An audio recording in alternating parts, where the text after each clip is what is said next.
Hi! Kamusta ka mo tanan? Nangalan ko si Adrian. Mastoryahanin naman kita parte sa pahamot. Hindi nga pahamot nga luyag ko istorya sa inyo subong tawag siya Noir Extreme for Men. Iyan siya ni Tom Ford. Panlalaki ni siya pero kung luyag mo siya suksokon, pahala ka pag gusto ka. Kag udi parfum ni siya butang balon isa ka baso kalayo pago ka masimutan. Ano ni siya klase nga pahamot?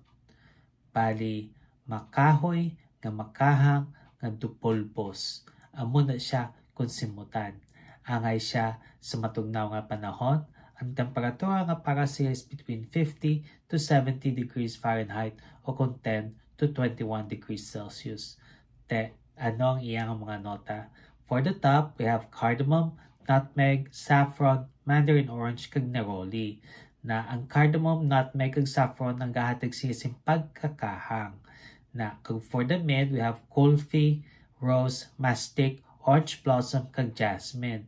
Ang kulfi, nang do panyam is na siya nga ginhimo halin sa condensed milk. So, may pagkagatas nga pagkapulbos ang hamot.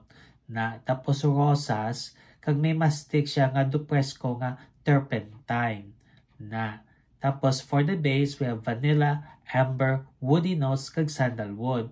Ang vanilla gahatag siya pagkahumok, amber nga pampainit, tapos may mga kahoy siya nga nota, wala gindista kung ano gid, basta woody notes, tapos sandalwood ng oriental nga kahoy. Na kabay pa nga namian kamo sini nga pahamot. Kag kung may iba pa kamo nga mga pahamot nga luyag istorya sa akon, ibilin lang sa comment section. So daso naman, bye-bye!